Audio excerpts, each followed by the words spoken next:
Flávio Dino trouxe de volta o escândalo do Dark Horse para a eleição.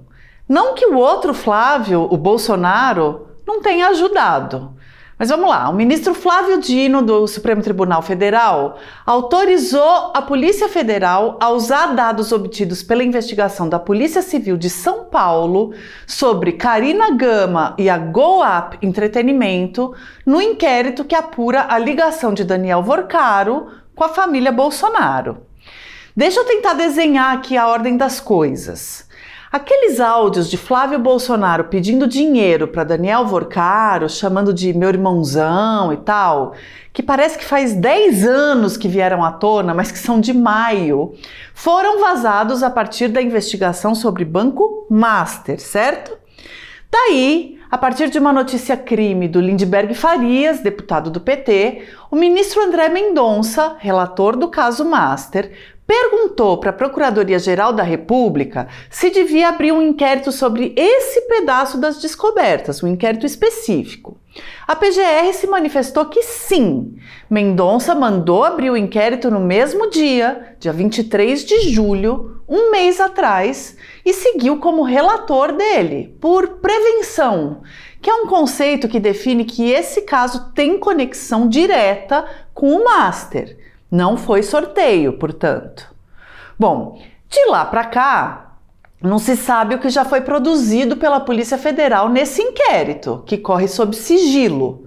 O que se sabe é que nada mais vazou.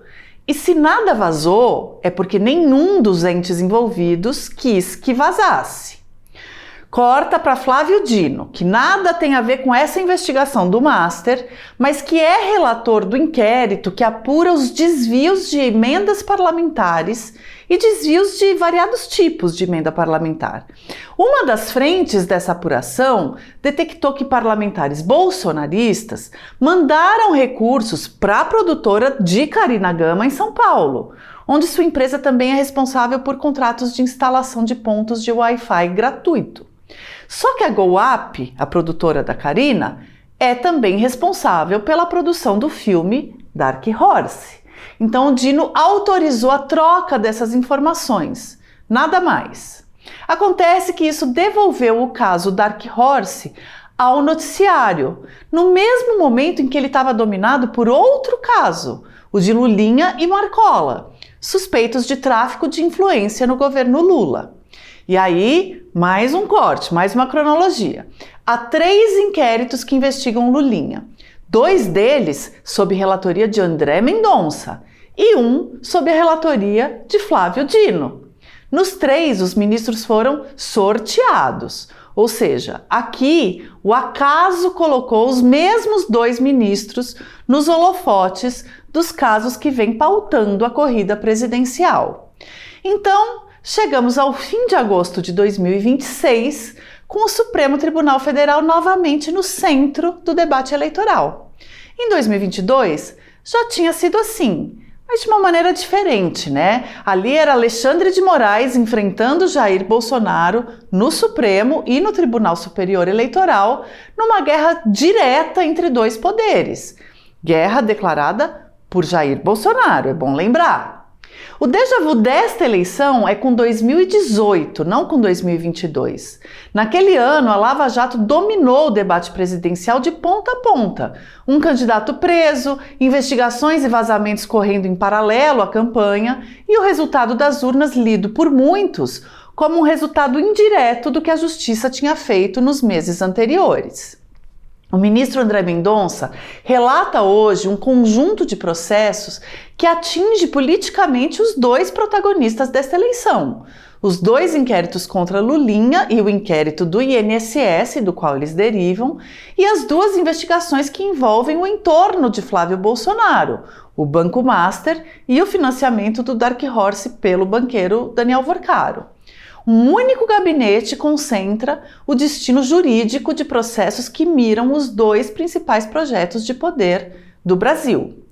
Flávio Dino, por sua vez, está à frente do inquérito das emendas parlamentares, com alto potencial explosivo também, mas de maneira mais indireta.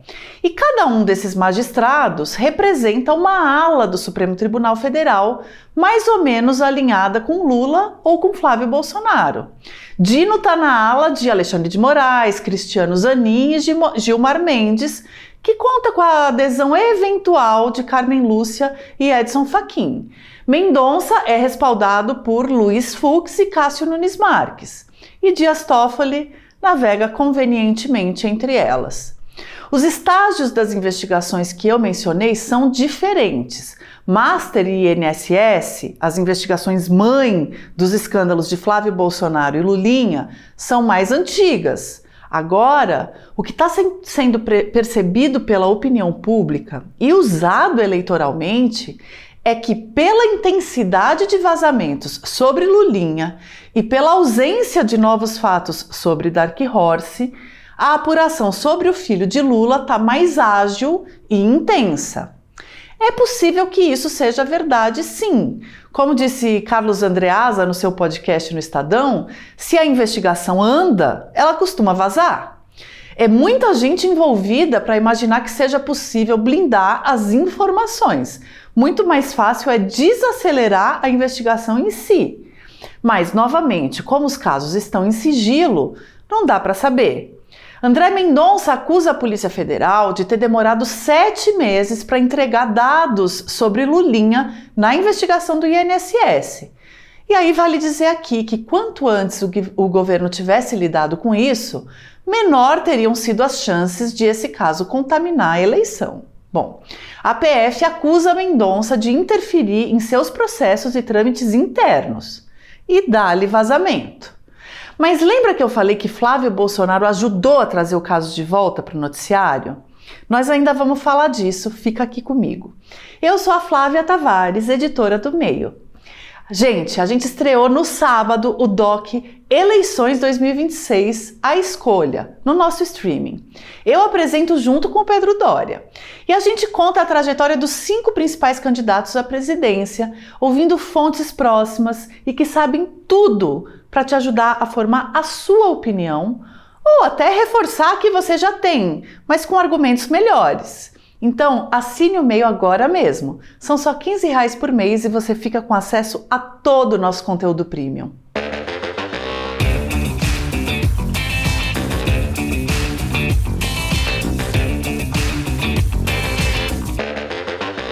Faz coisa de 100 dias que o vazamento dos áudios de Flávio Bolsonaro com Daniel Vorcaro rolou. Sim, gente, também foi vazamento, né?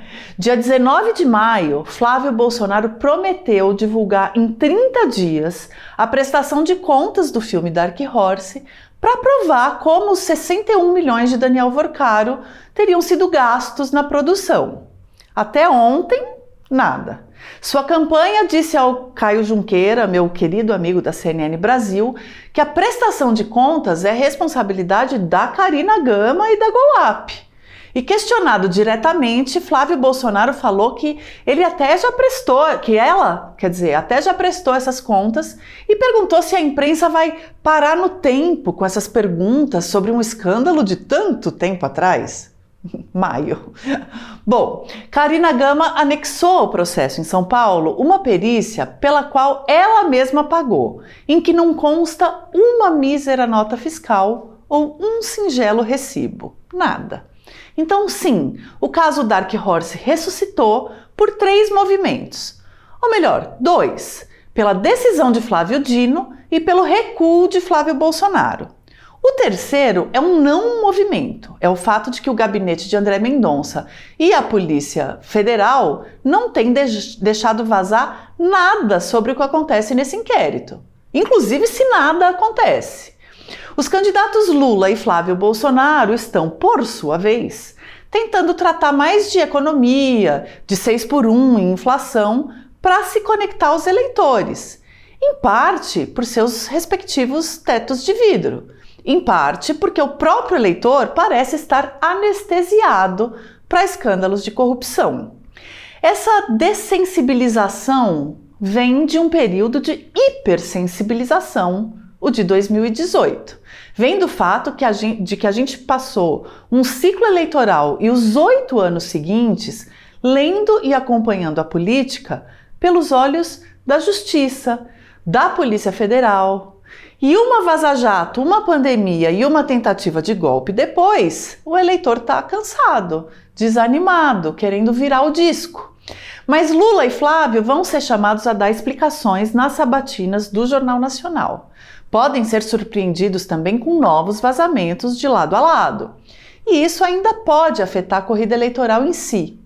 Seria bom para o Brasil que isso fosse diferente ou até impedido? Nos Estados Unidos, uma regra informal do Departamento de Justiça, conhecida como regra dos 60 dias, funciona como um acordo tácito para que investigações em andamento sobre candidatos a cargos eletivos não produzam medidas ostensivas, como mandados de busca e apreensão ou denúncias no período de 2 meses antes da eleição. Mas a lei americana também protege fortemente os vazadores de informação. Ou seja, o mecanismo meio que se contrabalanceia. A gente está longe de conseguir fazer esse debate por aqui. O Supremo e todas as investigações sobre políticos que lá chegarem vão seguir sendo centrais por essa e por mais algumas eleições, reproduzindo a divisão entre grupos políticos de fora da corte. Como me disse o sociólogo e cientista político Sérgio Abranches na edição de sábado, conforme o Supremo Tribunal Federal foi abrindo mão da sua colegialidade, com o aumento de decisões monocráticas, com a redução do peso do plenário e uma personalização das ações do tribunal, e também conforme os casos criminais invadiram a corte e ela deixou de operar como corte constitucional, os ministros passaram a ser identificados publicamente por facções, tipo os anti-alexandristas ou os pró-alexandristas e por aí vai. A proposta que ele defende é retirar do Supremo a competência para julgar matéria criminal, transferindo essa atribuição ao Superior Tribunal de Justiça. Nada garante que ali as coisas não vazariam ou não seriam politizadas, mas ali são magistrados de carreira, gente que não passou por governos.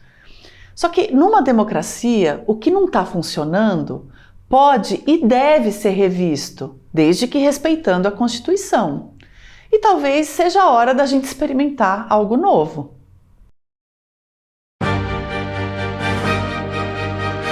Essa campanha tem que começar a verdade derrotando a mentira.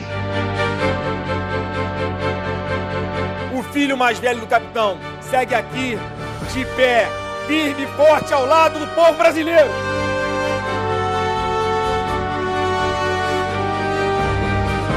Os dois estão jogando o mesmo jogo, cada um preocupado com a sua eleição. Ninguém está preocupado com o Brasil.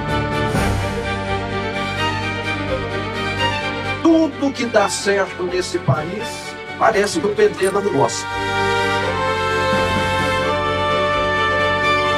Nós não precisamos ser refém de um debate político construído entre um mongoloide como Flávio Bolsonaro e um cachaceiro senil como Lula.